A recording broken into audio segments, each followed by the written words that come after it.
irmãos, a lepra não era apenas a queda, não se refletia apenas na queda dos dedos ou partes do corpo, mas também outras doenças de pele. No entanto, nos tempos bíblicos, a lepra era uma doença muito temível. E as pessoas, elas diziam que a lepra é o dedo de Deus. Quer dizer que quando uma pessoa contraía a lepra, a sociedade, que era religiosa também, entendia que aquela pessoa teria cometido algum pecado e Deus estava lhe punindo por um pecado cometido. Então, quando uma pessoa apanhava a lepra, toda a comunidade imaginava que ele teria cometido algum pecado. E mais, a lepra era uma doença humilhante. Por quê? Porque se os irmãos lerem o texto de Levíticos, capítulo 13, lá uma série de regras que Moisés havia dado ao povo de Israel sobre como deveriam tratar uma pessoa com lepra. E uma das regras, das orientações que Moisés deixou ao povo para que a lepra não se espalhasse, porque é uma doença contagiosa, Moisés dizia em Levítico capítulo 13, verso 45 e 46, que quando uma pessoa tivesse lepra, ele tinha que rasgar as suas roupas. Algumas vezes era necessário ir em casa da pessoa e queimar as roupas da pessoa, e até algumas vezes destruir a casa da pessoa. A pessoa tinha que andar com roupas rasgadas, a cabeça despenteada, e ele próprio tinha que gritar para todo mundo ouvir. Ele tinha que gritar: leproso, leproso, para que ninguém se aproximasse dele. E então ele saía, passava no meio da comunidade e tinha que ser isolado e passava a viver fora do arraial. Então não importa se era sacerdote, se era rei, se era rico, se era pobre, se era jovem, se era criança, se era adulto. Quando a pessoa contraísse lepra, ela tinha que imediatamente sair e ir viver fora sozinho. Ele era isolado. Então era uma doença humilhante. Ele já sofria com a doença, tinha que sofrer o estigma das pessoas e tinha que viver uma vida solitária. E no caso dos leprosos que nós encontramos aqui em Lucas capítulo 17, é interessante que diz que Jesus estava passando entre a cidade de Galileia e de Samaria. E quando Jesus passava entre essas duas cidades, 10 leprosos começaram a gritar. Eles, quando olharam a Jesus, eles viram Jesus como a esperança da cura deles. E eu quero refletir com os irmãos aqui rapidamente, porque o texto diz que eles eram 10 leprosos, mas desses leprosos havia um que era quem? Que era samaritano. É interessante que os judeus e os samaritanos não falavam. Eles eram inimigos acérrimos. Os judeus, eles tinham uma oração que dizia assim: Senhor, eu te agradeço porque não sou um animal. Te agradeço também, Senhor, porque eu não sou uma mulher, nem sou um samaritano. Então, para os judeus, o samaritano era comum, era um imundo. E nenhum judeu convivia com os samaritanos. Mas tudo indica aqui nesse texto, nessa história, tudo indica que a desgraça que caiu sobre os judeus lhes fez esquecer que o samaritano era inimigo. E passaram então a conviver na desgraça com o inimigo, o samaritano. E quando Jesus passa, eles entendem que Jesus era a esperança de cura que eles tinham.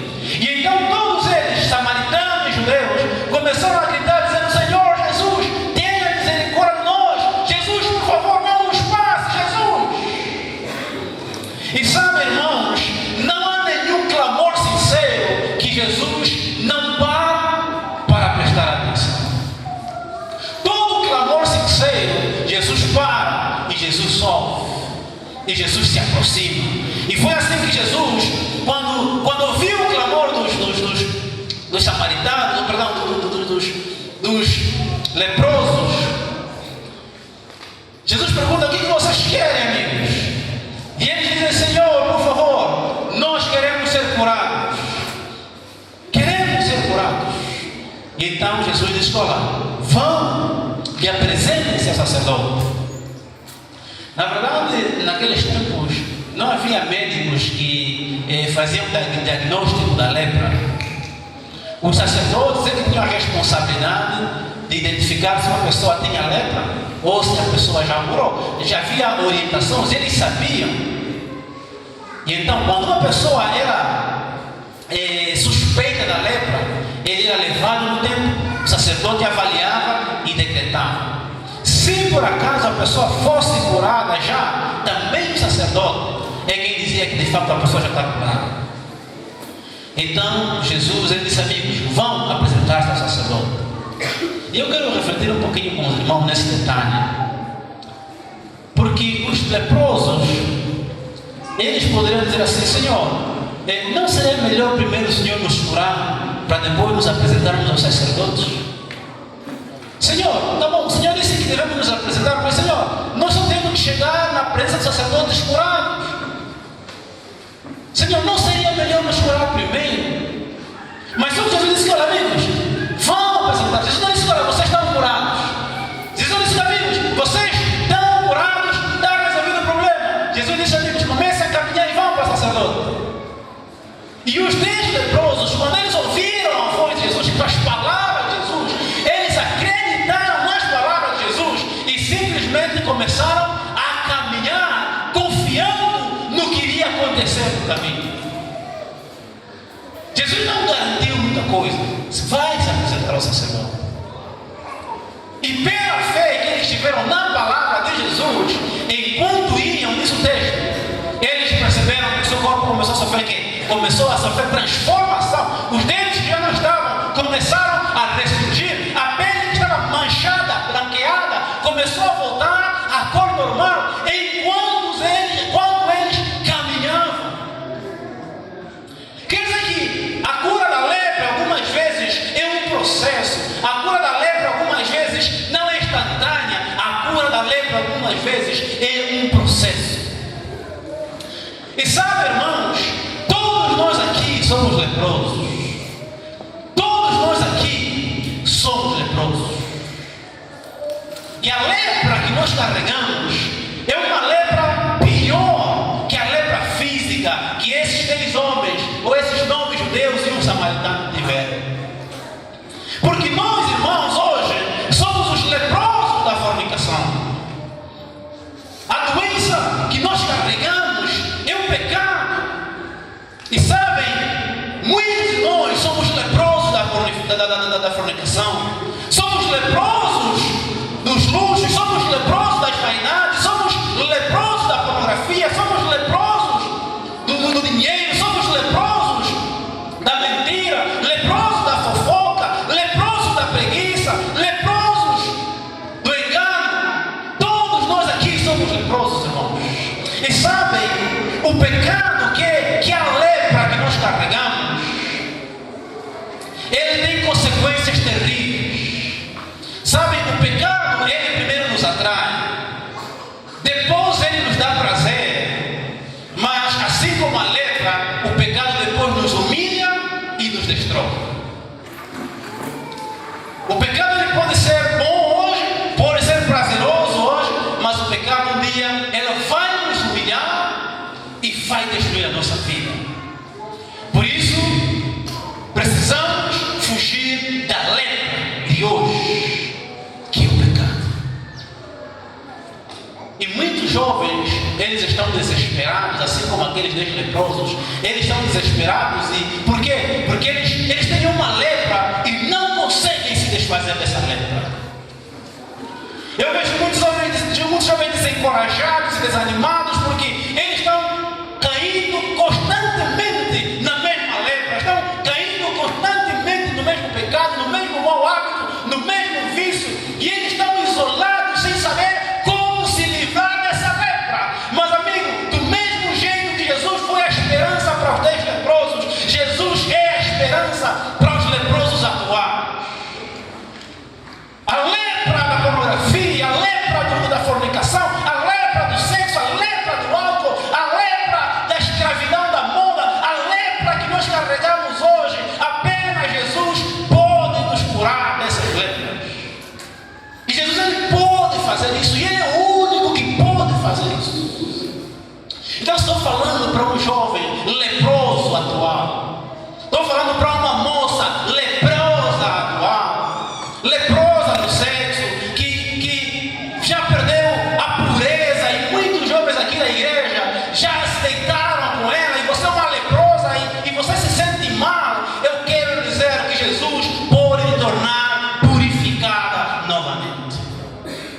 Jesus pode te tornar purificado novamente. Jesus ele pode fazer isso. Então não entre em desespero. Ainda que você caia a primeira, a segunda, a terceira, a quarta, a quinta vez, existe um segredo para vencer e ser curado das nossas lepras. E qual é o segredo? O segredo é continuar caminhando em direção ao sacerdote. A cura da lepra é um processo.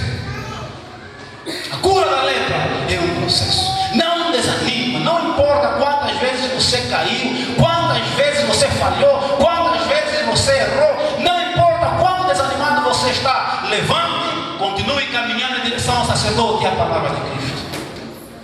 Até chegares lá, você vai perceber que a lepra desapareceu. Estou falando para um jovem leproso atual, para um jovem que está lutando com um mau hábito, com um vício que não consegue vencer. Jesus está passando aqui e Jesus quer te tornar purificado novamente.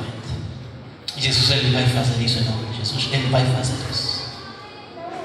Mas você precisa continuar a caminhar. Não fique desanimado. Não importa como está a tua vida agora, Jesus pode voltar a purificá-la e você voltar a ser santo novamente. Sabe qual é o segredo da vitória contra as lepras atuais? É continuar lutando. Esse é o segredo. O provérbio diz que o justo cai 7 vezes, mas se levanta. Ainda que você caiu 5, 6, 7 vezes, o segredo é levantar e continuar a caminhar. Esse é o processo de cura. Só não vai ser curado da lepra aquele que cair e não quiser mais se levantar. Só esse.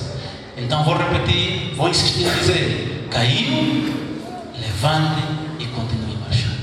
Caiu, levante e continue marchando. Caiu, levante e continue marchando. A cura da lepra é um processo. Busque mais a Deus. Caiu, busque mais intensamente. Caminhou mais um pouco, caiu, agora ore mais intensamente. Levantou, caminhou mais um pouco, consagre-se mais intensamente. Busque mais e busque mais e busque mais. E você vai perceber que quanto mais você caminha, as manchas da lepra vão desaparecendo da sua vida. Que Deus nos possa abençoar e que Deus nos possa ajudar.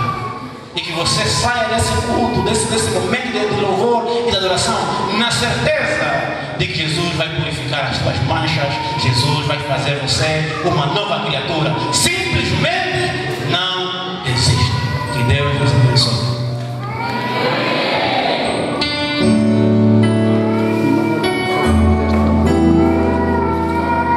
Eu quero nesse momento convidar então o vocal remanescente a se colocar em pé. Meus amigos, o ministério do canto é um ministério sagrado, é um ministério santo. E eu agora quero vos garantir que o diabo ele não está feliz com esse programa, não está feliz com vossas ideias de evangelizar através do canto. Então o diabo ele vai fazer de tudo para vos ir andar, assim como ele queria se andar os discípulos. Mas Jesus dizia para Pedro, Pedro, e dizia para os discípulos também: Pedro, o diabo pediu para você andar como o trigo lá na peneira, mas eu orei por vós. Então vamos orar por vocês também, para que o Senhor vos mantenha firmes nesse ministério sagrado do canto, para que o vosso ministério cresça. E antes que eu faça a oração, permitam-me já vos parabenizar. Se calhar depois não vou deixar, mas já não sei que você está de uma vez. Permitam-me vos parabenizar por essa iniciativa bonita, ok? Esse programa está bem preparado, está bem feito, o cenário está bem bonito, vocês também estão bem bonitos. E nós jovens temos que fazer um programa assim, um programa bonito, né? Jovens tem que fazer esse programa bonito, o cenário. Temos de fazer esforço também, de fazer coisa bonita. E vocês fizeram esse esforço e a coisa está bonita, para a honra e glória do Senhor. Então fica aqui um exemplo para os outros grupos, já? Vamos fazer programas assim bonitos. Não vamos mais fazer programa só por fazer. Então vamos orar para que Deus continue nos usando dessa maneira bonita. Vamos orar. Nosso bom Pai que está no céu, que está aqui também. Senhor, aqui estão esses jovens, vocal remanescente. O Senhor em algum momento usou alguém com uma ideia de formar um grupo para cantar, para ganhar almas para o Senhor. E hoje, querido Pai, aquilo que era uma ideia é uma realidade bonita, Senhor. Por isso, nesse momento, nós estamos, querido Pai, rogando humildemente que o Senhor venha primeiramente batizar esses jovens com o poder do Espírito Santo, para que o talento não venha sobrepor a unção, querido Pai, que eles sejam ungidos e cada música que eles entoarem possa cortar o coração das pessoas, para que as pessoas se entreguem ao Senhor Jesus Cristo. Também estamos orando, querido Pai, para que o Senhor venha abençoá-los financeiramente, porque manter o ministério da música requer dinheiro, Senhor. Venha levantar irmãos aqui da igreja, e não só para que possam patrocinar o ministério desses jovens, Senhor. Queremos rogar que o Senhor abençoe a vida de cada um deles, que enquanto eles cantam para Ti, Senhor, eles possam ser fortalecidos no temor do Senhor. Quanto mais eles cantam, mais eles possam conhecer a Jesus e mais perto de Jesus eles possam estar. E que um dia eles tenham o privilégio de entrar nos portões do céu e caminhar nas ruas de ouro, Senhor, e cantarem junto aos santos anjos do céu. Senhor, o Senhor sabe as lutas que esses jovens têm. Senhor, protege-os de Satanás, meu Pai. Pedimos, Senhor, venha neutralizar as ações do diabo na vida deles, Senhor. Permita que eles sejam felizes na juventude deles, enquanto te servem. E no futuro, querido Pai, eles possam olhar para trás e dizer: valeu a pena fazer parte do grupo remanescente, valeu a pena ser um jovem ativo, participante no ministério do louvor. Senhor, batize-os com o poder do Espírito Santo. E eu estou levantando a minha mão, querido Pai, como teu servo, mas que essa mão venha simbolizar a mão de Deus sobre a vida deles, e que o Senhor os abençoe em tudo e em todos os aspectos da vida deles. Nós oramos em nome do teu Filho amado Senhor Jesus. Amém. Amém. Que Deus então nos abençoe. Nos encontramos numa próxima ocasião. Obrigado.